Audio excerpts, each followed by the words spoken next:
টাকা যার আছে দুনিয়া তার, আল্লাহ বলছেন না, আখিরাতটা আমি আল্লাহর, আখিরাতটা আমি আল্লাহ। আল্লাহ কেন? আল্লাহ বলছেন আলাইসাল্লাহু বিআহকামিল হাকিমিন। বান্দা জেনে নাও, দুনিয়ায় যত হাকিম আছে, বাদশা আছে, সকল বাদশার বাদশা আমি আল্লাহ। সে কারণে দুনিয়ার বাদশার কোর্টে বিচার না পাইতে পারেন, কিন্তু ওই আল্লাহর কোর্টে বিচার এটার কোনো সন্দেহ নাই। সূরা হজ প্রথম আয়াত আল্লাহ বলছেন বিসমিল্লাহির রহমানির রহিম, ইয়া আইয়ুহান নাস ইত্তাকু রাব্বাকুম। আল্লাহ প্রথমে আমাদেরকে বলছেন, ও মানুষ, তোমরা তোমাদের আল্লাহকে ভয় করো, তোমরা তোমাদের আল্লাহকে ভয় করো। আল্লাহ ভয় তো করছি, নামাজ তো পড়ছি, রোজা তো রাখছি, সিয়াম পালন করছি, যাকাত দিচ্ছি, সদকা দিচ্ছি, হজ পালন করছি, আমরা জুলুমও করি না, রিজিক অন্বেষণ করি। আল্লাহ বলছেন না না, যদি তাই করতা, যদি তোমাদের অন্তরে আমি আল্লাহর ভয় থাকতো। ইত্তাকু কাকে বলে? আল্লাহকে ভয় করো। এখন কেমন ভয় করব? আল্লাহ অন্যত্র বলেছেন হাক্কা তুকাতিহি, যেভাবে ভয় করা, কথা বলতে হবে, যেভাবে ভয় করা। তার মানে নামাজ পড়বো, মসজিদ থেকে বের হয়ে বাটপারি, চুরি, চাপারি এগুলো চলবে, কথা বলতে হবে। নামাজ পড়বো, সমাজ নেতৃত্ব দিব, কিন্তু 2 নম্বর করা যাবে, কারো সম্পদ জোর করে, জুলুম করে, অত্যাচার করে কি করা যাবে না, গ্রাস করা যাবে। নামাজে পড়বো, তসবিহ জুব্বা দিব, টুপিও দিব, বড় নেতা হব, কিন্তু পাশাপাশি ভাইয়ের হক মেরে দেওয়া যাবে, কথা বলতে হবে, বোনের হক মেরে দেওয়া যাবে। আল্লাহ সেটাকেই বলছেন ইত্তাকু রাব্বাকুম, তোমরা তোমাদের রবকে ভয় করো। যদি রবকে ভয় করতা, তাহলে নামাজ পড়ার পরেও অত্যাচারিত হইতা, নামাজ পড়ার পরেও বান্দার হক মেরে দিতে না, নামাজ পড়ার পরেও কাউকে ঠকাইতে না। ঠিক আছে, আল্লাহ সেই কারণে স্মরণ করে দিয়েছেন ইত্তাকু রাব্বাকুম, আল্লাহকে ভয় করো। আল্লাহ কেমন ভয় করব? আল্লাহ বলেছেন হাক্কা তুকাতিহি, যেভাবে ভয় করা। আবার আল্লাহ বলে দিয়েছেন ওয়ালা তামুতুন্না ইল্লা ওয়া আনতুম মুসলিমুন। দেখুন, যদি মুসলমান হতাম, আল্লাহ বলতেন না বান্দা মুসলমান না হয়ে মৃত্যুবরণ করিও। এটা অনেক লম্বা কথা। আল্লাহ সকল জায়গায় মুমিনদেরকে ডেকেছেন ইয়া আইয়ুহাল্লাযীনা আমানু, হে ঈমানদারগণ, হে বিশ্বাসীগণ। এখন বিশ্বাসী কারা? যারা আল্লাহর হদানিয়তকে স্বীকার করেছে, রাসূল পাকের নবুয়তকে স্বীকার করেছে, আল্লাহ তাদেরকেই ডেকেছেন। আল্লাহ বলেছেন ও ঈমানদাররা, হে বিশ্বাসীরা, যা ঈমান এনেছো, বিশ্বাস করেছো, তারা আমি আল্লাহকে ভয় করো। আল্লাহ ভয় তো করছি, আল্লাহ বলছেন না না, এটা ভয় হয় নাই। আল্লাহ কেমন ভয় করব? আল্লাহ বলেন হাক্কা তুকাতিহি, যেমন ভাবে ভয় করা। আল্লাহ আরেকটু বাড়িয়ে বলছেন ওয়ালা তামুতুন্না ইল্লা ওয়া আনতুম মুসলিমুন, ও বান্দা, ও বান্দি, মুসলমান না হয়ে কবরে আসিও, কবরে আসিও। এখন আল্লাহ এখানে বলছেন ইত্তাকু রাব্বাকুম, তোমরা তোমাদের রবকে ভয় করো।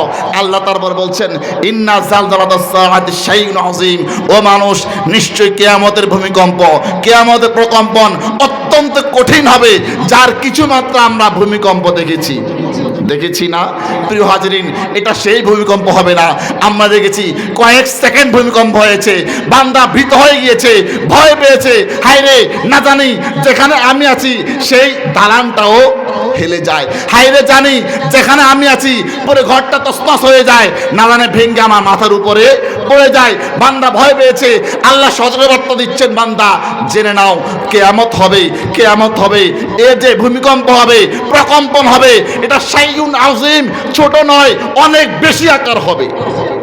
আল্লাহ এরপর বলছেন ইয়াউমা তারাউনাহা তাযহালু, আল্লাহ বলছেন ইয়াউমা তারাউনাহা, যেদিন কিয়ামত হবে, ভূমিকম্প হবে, তারাউনাহা, তোমরা দেখতে পাবে। আল্লাহ কি দেখবো? আল্লাহ বলছেন তাযহালু, প্রত্যেকে হালাক করে দিবে, ছেড়ে দিবে, পরিত্যাগ করবে। আল্লাহ কি পরিত্যাগ করবে? আল্লাহ বলছেন কুল্লু মুরদিআতিন আম্মা আরদাত, প্রত্যেক দুধ পানকারিণী, অর্থাৎ প্রত্যেক মা, পশু পাখির মা আসেনি, কথা বলতে হবে, আসেনি, আমাদের মা আসেনি। আল্লাহ স্মরণ করাচ্ছেন হায়রে, যেই মা দুধ পান করিয়েছে, যেই মা দুধ খাওয়াইছে, ছোটবেলায় বড় করেছে, প্রত্যেক স্তন্য দানকারী প্রাণী যারা দুধ পান করিয়েছে, তার সন্তানকে, তার বাচ্চাকে, তারা সেই দিন তাদের মাকে ভুলে যাবে। আল্লাহ তারপর বলছেন ওয়াতাদাউ কুল্লু যাতি হামলিন হামলাহা, এখানে শেষ নয়, প্রত্যেক প্রেগনেন্ট যারা মহিলা রয়েছেন, গর্ভবতী মহিলা যারা রয়েছেন, তারা এখনো প্রেগনেন্ট অবস্থায় কিন্তু ডেলিভারির সময় হয় নাই, 3 মাস 4 মাস 5 মাস, আল্লাহ বলছেন অকালেই তারা গর্ভপাত করে দিবে। কেন? কিয়ামত হয়ে যাবে, ভূমিকম্প হবে, প্রকম্পন হবে, এত বিকট আওয়াজ হবে, বান্দা তার পেটের মধ্যে কি রাখতে পারবে না, সন্তান রাখতে, তাই ডেলিভারির সময় হবে না, কিন্তু সে গর্ভপাত করে দিবে। আল্লাহ বলছেন আরো কিছু আছে। আল্লাহ বললেন অতারন নাস সুকারা, ও রাসূল আপনি দেখবেন এই মানুষগুলো নেশাগ্রস্ত, মদ খাইলে মাতাল হইলে যেমন কি হয়ে যায়, নেশাগ্রস্ত হয়ে যায়, একটা ঘোর থেকে যায়। আল্লাহ বলছেন আপনি দেখবেন তারাও নেশাগ্রস্ত, অথচ অমাহুম বিসুকারা, তারা নেশাগ্রস্ত নয়। এই যে ভূমিকম্প এসেছে, কিয়ামত এসেছে, হায়রে কি করবে, কোন দিকে যাবে, কোন দিকে দৌড়াবে, কি করবে, কাকে ধরবে, মায়ের কাছে, বাবার কাছে, সন্তানের কাছে, স্ত্রীর কাছে, কোথায় যাবে, কোথায় দৌড়াবে, আজকের এই কঠিন সময় সে কি করবে, সে কোনো কিছু চিন্তা করতে পারবে?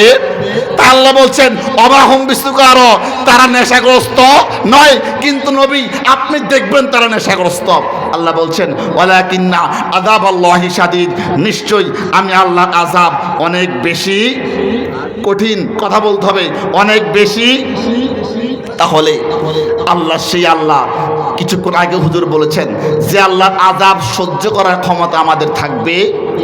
কারণ আপনারা দুনিয়া সিস্টেম দেখেন, অনেক ক্ষেত্রে যদি হাজারে কোটি টাকার মামলা হয়, মৃত্যুদণ্ড হয়, এটারও কি হয়ে যায়, জামিন। কথা বলে না, জামিন হয়ে যায়, টাকা যার আছে দুনিয়া তার। আল্লাহ বলছেন না, আখিরাতটা আমি আল্লাহর, আখিরাতটা আমি আল্লাহ। আল্লাহ কেন? আল্লাহ বলছেন আলাইসাল্লাহু বিআহকামিল হাকিমিন, বান্দা জেনে নাও দুনিয়ায় যত হাকিম আছে, বাদশা আছে, সকল বাদশার বাদশা আমি আল্লাহ। লা রাইবা ফি, কিয়ামত আসবে, এর মধ্যে কোনো সন্দেহ, কোনো সন্দেহ। তাহলে কিয়ামত যে আসবে সন্দেহ নাই, তার জন্য নিজেকে প্রস্তুত করা দরকার আছে কিনা? কি তেমন যে নামাজ পড়লাম চুরিও করলাম, নামাজ পড়লাম শয়তানি করলাম, নামাজ পড়লাম জুলুমও করলাম, নামাজ পড়লাম কারো হকও মেরে দিলাম, নামাজ পড়লাম সালিশে গিয়ে 2 নম্বর করলাম, নামাজ পড়লাম ভালো মানুষ সেজে, ভেতরে শুধু আর শয়তানি আর শয়তানি, এর বাইরে কিছু নেই। এটার নাম, এটার নাম অন্তরে ভয়, এটার নাম নিজেকে প্রস্তুত করা। বান্দা মনোযোগ দাও, আল্লাহ বলছেন ফাআম্মা মান তাগা, যে সীমা লঙ্ঘন করবে। ও আল্লাহ সীমা লঙ্ঘন কি? আল্লাহ বলছেন নামাজ পড়বে না, যাকাত দিবে না, হজ পালন করবে না, ভাইয়ের হক দিবে না, বোনের হক দিবে না, মানুষের সঙ্গে ভালো আচরণ করবে না, আল্লাহর হক আদায় করবে না, বান্দার হক আদায় করবে না। আল্লাহ আরো বলছেন ওয়া তারাল হায়াতাদ দুনিয়া, সে যে দুনিয়ার মধ্যে আছে সে এটাকে সর্বোচ্চ প্রায়োরিটি দিবে। সে মনে করবে দুনিয়াই শেষ, তারপরে কোনো দুনিয়া তার কাছে মনে হবে এই দুনিয়া যে কয়দিন আছি, হায়াত পেয়েছি, এটাই সব, আর কোনো কিছু নাই। আল্লাহ বলছেন যে বান্দাগুলো এমন চিন্তা করবে, এই ধারণা করবে, এই ধারণা অন্তর মধ্যে লালন করবে, ফাইন্নাল জাহিমা হিয়াল মাওয়া, আমি আল্লাহ তাদেরকে জাহান্নামে পাঠাবো।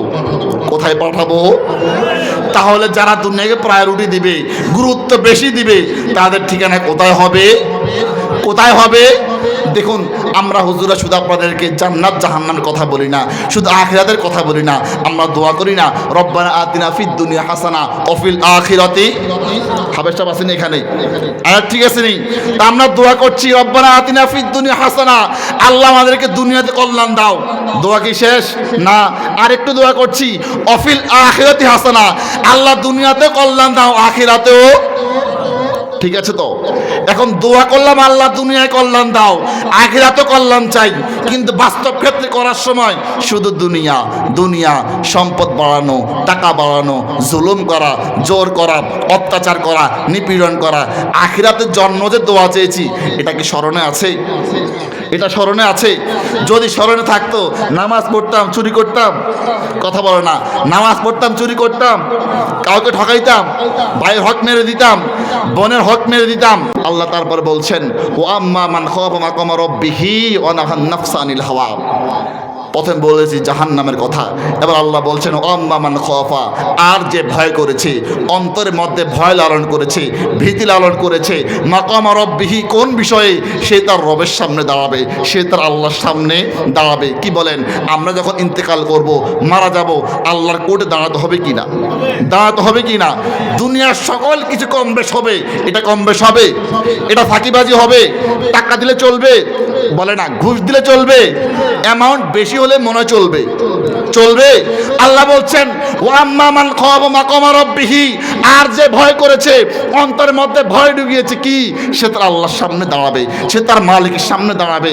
ওয়া নাহান নাফসা আনিল হাওয়া, তার অন্তরের মধ্যে যত খারাপ চিন্তা এসেছে, কুপ্রবৃত্তি এসেছে, সেইগুলাতে কি করেছে, ডাইভার্ট করেছে ভালোর দিকে, শক্ত হাতে ধরেছে। খারাপ চিন্তা এসেছে, খারাপ কাজ, গুনার চিন্তা এসেছে, গুনাহ, অত্যাচারের চিন্তা এসেছে, আল্লাহকে ভয় করে অত্যাচার, অত্যাচার। আল্লাহ বলছেন ফাইনাল জান্নাতা হিয়াল মাওয়া, ও বান্দা আমি আমার সেই বান্দাগুলোকে জান্নাতে প্রেরণ করব। কোথায় দিব? তাহলে ভয় রাখতে হবে কার? কার ভয় থাকবে? নাকি এখন তো দুনিয়ার সিস্টেম পাল্টে গেছে, অমুক নেতার পক্ষে যদি না যাই আমার যে কি হয় সামনে 5টা বছর, ঠিক আছে নি? যদি ভাইয়ের পিছনে একটা স্লোগান না দিই, আরে আল্লাহ জানে বাড়ি থাকতাম পারিনি, হয়নি এগুলা মাঝে মধ্যে হয়তো। দেখুন আল্লাহ বলছেন ইত্তাকুল্লাহ, আল্লাহকে ভয় করুন, ভরসা রাখুন তার উপর। কারণ আল্লাহ বলেছেন যে বান্দা আল্লাহর উপর ভরসা করে আল্লাহ তাকে ভালোবাসে।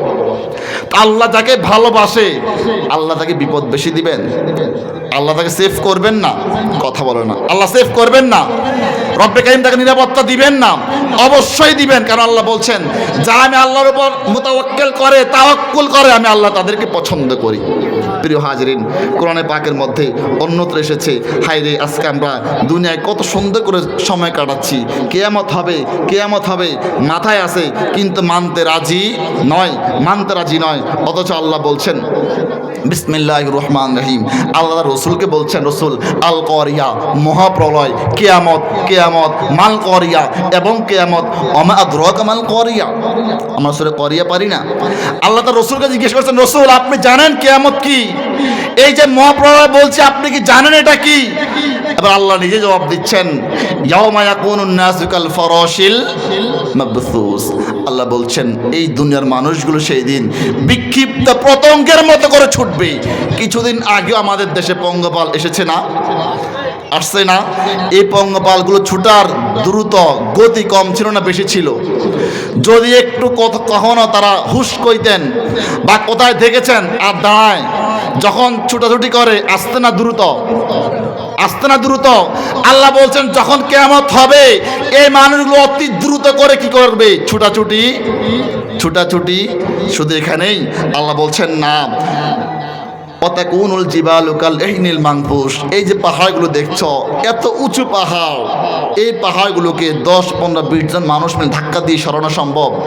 বাস্তব কথা বলবেন, অনেক বড় একটা ভেকু এনে যদি কয়েকজন মিলে আরো জোরে ধাক্কা দিয়ে সরবে, 1 মাস চেষ্টা করবে সরবে। অথচ আল্লাহ বলছেন এই যে পাহাড়গুলো দেখছো এগুলো তুলার মতো উড়ে যাবে, তুলা যেমনি করে উঠছে সেভাবেই উড়ে যাবে। আমার আল্লাহ বলছেন সেই কিয়ামত এমন কিয়ামত হবে যে আকাশ তোমরা যে তারকা দেখছো এগুলো খসে পড়বে, আসমান ভেঙে যাবে, দুনিয়া উলট পালট হয়ে যাবে, মানুষগুলো পাগল হয়ে যাবে। আমাদের আয়েশা জিজ্ঞেস করছেন, ইয়া রাসূলুল্লাহ সাল্লাল্লাহু আলাইহি সাল্লাম, আমি তো অত্যন্ত ভয় করছি। আপনি যেভাবে বলেছেন জাহান্নাম অনেক কঠিন, অনেক কঠিন। কারণ আল্লাহ জাহান্নামে সেই ফেরেশতাগুলোকে দিবেন যাদের অন্তর অনেক কঠিন হবে, তাদের অন্তরে কোনো মায়া দেওয়া থাকবে? আল্লাহ যেভাবে আদেশ করবেন সেভাবেই পালন করা, এক চুল পরিমাণে এদিক সেদিক হবে। তা আমাদের আয়েশা বলছেন, ওগো রাসূল, আপনি যে বললেন জাহান্নামের কথা, অনেক ভয় পেয়েছি, অনেক চিন্তা করছি, আমার জানতে ইচ্ছা হচ্ছে কাল হাসরের মাঠে আপনারা কি আপনাদের পরিবার পরিজনকে চিনবেন? রাসূল পাক বললেন, যতক্ষণ পর্যন্ত বান্দা বান্দি 3টা জিনিস শিওর না হবে ততক্ষণ পর্যন্ত কেউ কাউকে চিনবে। ও রাসূল, তার মধ্যে প্রথম কি? আমার রাসূল বললেন, প্রথম সে মিজানের পাল্লা যাবে, সে শিওর হবে তার কি আমলের পাল্লা, নেকের পাল্লা ভারী হয়েছে না বাদের পাল্লা ভারী হয়েছে। যতক্ষণ সে সংবাদ না পাবে ততক্ষণ তার মাথায় অন্য কারো চিন্তা থাকবে। 2 নাম্বার, বান্দার আমল নামায় ডান হাতে দেওয়া হবে, বাম হাতে দেওয়া হবে, সামনে দেওয়া হবে, পেছন দিয়ে দেওয়া হবে। আল্লাহ বলবেন বান্দা আমল নামা পড়ো, কি করেছ নিজেরটা নিজেই পড়ো। রসুল বললেন যতক্ষণ সে শিওর না হবে আমল নামা কোন দিক দিয়ে পেয়েছে, ডান দিক দিয়ে না বাম দিক দিয়ে, ডান হাতে না বাম হাতে, ভালো হয়েছে না খারাপ হয়েছে, তার আগ পর্যন্ত তার মাথায় কারো চিন্তা থাকবে, কারো চিন্তা থাকবে। রসুল বললেন আরেকটা জায়গায় যখন ফুলসিরাত কায়েম করা হবে, যে ফুলসিরাত আল্লাহ কোথায় স্থাপন করবেন, জাহান্নামের উপর। আরে শুধু জাহান্নাম না, না, রসুল বললেন চুলের চাইতে চিকন হবে, হীরার চাইতে ধার হবে। আজকে আমরা দুনিয়ার মধ্যে অনেক ব্রিজ পাড়ি দেই না, অনেক বাঁশের শেকো পাড়ি দেই না, অনেক ক্ষেত্রে ভয় লাগে, হায় রে যদি পড়ে যাই, যদি পড়ে যাই, ব্রিজটা যদি ভেঙে যায়, যদি ভেঙে যায় আমার কি অবস্থা হবে। অথচ কাল হাসরে আল্লাহ এই ব্রিজকে বানাবেন জাহান্নামের উপরে। যদি পা পিছলে পড়ে যায় বাঁচার কোনো সুযোগ, বাঁচার কোনো সুযোগ। তা আল্লাহ রসুল বললেন যতক্ষণ সে বিষয়গুলো শিওর না হবে যে সে ফুলসিরাত কিভাবে পাড়ি দিবে, তার আগ পর্যন্ত সে তার কাউকে চিনবে। আল্লাহ তো আরেক জায়গায় বলেছেন কিয়ামত এমন কিয়ামত হবে, কিয়ামত এমন কিয়ামত হবে মা সন্তানকে চিনবে না, ভাই ভাইকে চিনবে না, ভাই তার বোনকে চিনবে না, বান্দা তার সন্তানকে চিনবে না, স্বামী স্ত্রীকে চিনবে না, স্ত্রী স্বামীকে চিনবে না, বাবা তার আওলাদকে চিনবে না, আওলাদ তার বাবাকে চিনবে না। এটার নাম কি হবে? কিয়ামত। এটার নাম কি হবে? কিয়ামত। আজকে আমরা হুজুর একটু আগে বলেছেন যে ইসরাফিল আলাইহিস সালাম দাঁড়িয়ে আছেন কি নিয়ে? সিংহা নিয়ে। এখন তিনি সিংহা ফুৎকার দিবেন, আওয়াজ করবেন, সাউন্ড করবেন। আমরা যেভাবে এখন মাইকে কথা বলছি আওয়াজ হচ্ছে না, আওয়াজ হচ্ছে না। যদি এর থেকে আর একটু বেশি সাউন্ড দেয় আমাদের সমস্যা হবে না? কথা বলতে হবে, সমস্যা হবে কি না? যদি আরো বাড়ায় এখানে বসতে পারবো, বসতে পারবো। অনেক ক্ষেত্রে দেখবেন যখন সাউন্ড লাউডলি হয়ে যায় কানের মধ্যে দুই হাত দেই, না আমার আওয়াজটা সহ্য হচ্ছে না। রসুল বললেন ইসরাফিল সিংহানি বসে আছে, সে ফুৎকার দিবে, একটা দুইটা তিনটা চারটা, আস্তে আস্তে শুরু করবে, তার সেই সাউন্ডের মাত্রা আস্তে আস্তে বাড়বে, আস্তে আস্তে বাড়বে। রসুল বললেন ইসরাফিলের সেই সিংহার আওয়াজ শুনে মানুষগুলো বেহুশ হয়ে পড়ে যাবে, বেহুশ হয়ে পড়ে যাবে। কেন? রসুল বললেন তার সিংহের আওয়াজ এত বিকট হবে তাদের কান ফেটে রক্ত বের হবে। যখন কানের পর্দা ফেটে রক্ত বের হবে মানুষগুলো বেহুশ হয়ে পড়ে যাবে। আল্লাহ কোরআন পাকের মধ্যে বলেছেন আজকে আমাদের মসজিদের সামনে কবরস্থান আছে না, আছে না গোরস্থান? অনেকগুলো মানুষ এখানে শুয়ে আছে না? আমার বাপ দাদা চাচা অনেকে আমার আগে ছিল, এখন আছে, এখন আছে। সমাজের নেতৃত্ব অনেকে দিয়েছে, এখন আছে। কোথায় আছে? গোরস্থানে। কোথায়? আল্লাহ বলছেন কিয়ামতটা এমন কিয়ামত হবে যারা কবরস্থানে আছে, লাশ হয়ে আছে, আমি আল্লাহ সেই দিন তাদেরকেও উঠাইয়া দিব। তারাও দৌড়াবে, তোমরাও দৌড়াবে, তারাও দৌড়াবে, তোমরাও দৌড়াবে। কথা একটাই হবে, ইয়া নাফসি, ইয়া নাফসি, আল্লাহ আমাকে বাঁচাও, আল্লাহ আমাকে বাঁচাও। এই আমার মধ্যে সন্তান আসবে না, বাবা আসবে না, মা আসবে না, ভাই আসবে না, বোন আসবে না, নেতা আসবে না যার পিছে দৌড়াই, ওই ভাই আসবে না যার পিছে সময় বেশি দেই। কি আসবে? নেক আমল। কি আসবে? নামাজ। কি আসবে? রোজা। কি আসবে? হজ, যাকাত, সাদকা, এগুলো আসবে। অন্য কোনো কিছু সেই দিন আমার কাছে আসবে। দেখুন কিয়ামতের দিন কেমন ভয়ঙ্কর হবে। আমাদের আয়েশা বলছেন ও আল্লাহ রসুল আপনি বলেছেন কিয়ামতের মাঠে হাসরের দিন মানুষগুলো উলঙ্গ হয়ে খালি পায়ে খতনাবিহীন হয়ে উঠবে। ও রসুল জানার ইচ্ছা হচ্ছে যদি প্রত্যেকটা মানুষ উলঙ্গ হয়, খালি পা মানলাম, খালি পা মেনে নিয়েছি, খতনাবিহীন মেনে নিয়েছি, যদি উলঙ্গ হয় সেই দিন আমাদের অবস্থা কি হবে? কি বলেন? যদি দুনিয়ার কোনো মজলিসে প্রত্যেকে উলঙ্গ হয়ে যায়, ছেলে মেয়ের দিকে তাকায়, মেয়ে ছেলের দিকে তাকায়, কারো ইজ্জত থাকবে? কে মুখ লুকাতে পারবে? তাম্মালার বলছে না রসুল যদি এমন অবস্থা হয় প্রত্যেকে উলঙ্গ হয়ে ওঠে আমাদের কি অবস্থা হবে? রসুল বললেন আয়েশা না না, এটা দুনিয়া নয়, এটা এই দুনিয়ার নিজাম নয়। এমন অবস্থা হবে প্রত্যেকে নিজের চিন্তায় এত বেশি ব্যস্ত থাকবে কারোর দিকে তাকানোর চিন্তাও করবে না, কারণ একটাই, নাফসি নাফসি, আল্লাহ আমাকে বাঁচাও, আল্লাহ আমাকে বাঁচাও, আল্লাহ আমার কি হবে, আল্লাহ আমার কি হবে, আল্লাহ কি জান্নাত দিবা নাকি আল্লাহ জাহান্নাম দিবা, আল্লাহ আমার আমল নামা জানে কি দেখবো, আল্লাহ কি ডান হাতে দিবা নাকি আল্লাহ বাম হাতে দিবা, আল্লাহ ফুলসিরাত যে করবা পার কি হতে পারবো নাকি জাহান্নামে পড়ে যাব। যতক্ষণ পর্যন্ত বান্দা এটা শিওর না হবে তার ব্রেন কাজ করবে। সে কারণে যখন আম্মাদান জিজ্ঞেস করলেন, রাসূল বললেন আয়েশা না না, এটা তো দুনিয়া নয়, এটা আখিরাত। সে কারণে বান্দা তার আমল নামা চিন্তা করতে করতে বেহুশ হয়ে পড়বে, কার কি অবস্থা মাথা তুলে সেদিকে তাকাবেও। কথা বুঝতে পারছেন? আমরা যে হাসর মাঠের বর্ণনা শুনেছি যে 50,000 বছর দাঁড়িয়ে ওই মাঠের হিসাব, এবং দিতে দিতে বান্দার নিজের বডির ঘাম, নিজের শরীরে এত বেশি পরিমাণ ঘাম বের হবে বান্দার কানের লতি পর্যন্ত আসবে, আসবে না? বান্দার কানের লতি পর্যন্ত আসবে। তখন ডাকবে রব্বে কারীম, ও বারি তাআলা, ও আল্লাহ আমাকে মাফ করো, আল্লাহ আমাকে মাফ করো, আল্লাহ তুমি আমাকে একটু একটা ব্যবস্থা করে দাও, তুমি যে বান্দা বান্দিগুলোকে রহমতের ছায়ার নিচে দিয়েছো আমাকে তাদের সঙ্গে বানিয়ে দাও। আল্লাহ তখন জিজ্ঞেস করবে, যারা আজকে নামাজ পড়ে না, যারা এখানে আসছি প্রত্যেকে নামাজ পড়েছি, আমি লজ্জা দিচ্ছি না, বাস্তব কথা বলেন, নামাজ পড়েছি। আজকে ফজর সবাই পড়েছি, পড়ি নাই? গতকাল জোহর পড়েছি সবাই, কথা বলতে হবে, পড়েছি পড়ি নাই? আসর পড়েছি, মাগরিব পড়েছি, এশা পড়েছি, পড়ি নাই?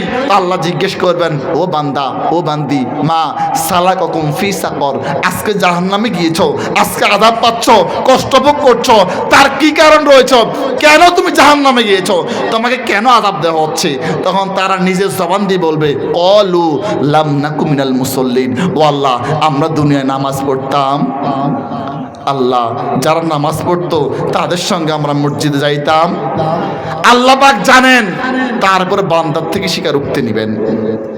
কারণ আল্লাহ তো সে আল্লাহ যিনি আমাদেরকে সৃষ্টির আগেও তাকদীর লিখে দিয়েছেন। আমাদের হায়াত কি হবে লেখা হয়েছে না? দুনিয়া আসার পরে না আগে? আগে। কখন? আমরা দেখছি কেউ অ্যাক্সিডেন্ট হয়েছে, কেউ পানিতে ডুবেছে, কেউ লঞ্চ ডুবেছে, কেউ বা ট্রেনের নিচে কাটা পড়েছে। না না, তার ভাগ্য এভাবেই লেখা ছিল, তার হায়াত মওত এভাবেই লেখা ছিল। হয়তো আপনি আর আমি জানতাম না। কি বলেন? যদি আপনি আমি জানতাম তাহলে তো আমি ভুলও সেই রাস্তা যাইতাম না। যদি জানতাম ভাই রে আমার লঞ্চটা ডুবে যাবে, আমি সেই দিন লঞ্চার উঠতাম। যদি জানতাম আমার ভাইটা ট্রেনের নিচে পড়ে যাবে, আমি যাইতে দিতাম? কথা বলো না, যাইতে দিতাম? যদি শিওর হতাম সে অ্যাক্সিডেন্ট হবে, তাকে ঘর থেকে বের হতে দিতাম? না, দিতাম না। এটা দুনিয়ার সিস্টেম। তা আল্লাহ বলছেন, বান্দা তোমাকে পাঠানোর আগেই তোমার সে আজাল আমি লিখে দিয়েছি, বয়স, হায়াত, রিজিক আমি আল্লাহ লিখে দিয়েছি। সে কারণে বলছি, আল্লাহ জানতেন বান্দা কি করবে। আল্লাহ জানেন, শুরু থেকেই জানেন, শুরুর আগেও আল্লাহ জানেন বান্দা কি করবে, কোন বান্দার হাল কি হবে, তরবিয়ত কি হবে। তারপরেও আল্লাহ যাদেরকে যে অবস্থানে দিবেন তাদেরকে জিজ্ঞেস করবেন, কেন এই যে আযাব ভোগ করছো, কেন ভোগ করছো? কারণ আল্লাহ বলছেন, আলাইসাল্লাহু বিআহকামিল হাকিমিন, আল্লাহ প্রত্যেক হাকিমের হাকিম, আল্লাহ প্রত্যেক বাদশাহের বাদশাহ, আল্লাহ প্রত্যেক বিচারকের বিচারক। তা আল্লাহ জিজ্ঞেস করবেন যে বান্দা কি উক্তি দেয়, কারণ আমি আল্লাহ তো হাকিমদের হাকিম, আমি কি তোমাদের প্রতি অবিচার করেছি? যখন নিজের জবান দিয়ে বলবে তখন লজ্জায় মাথা নিচু হয়ে যাবে। এই কারণে বলা হয়েছে কাল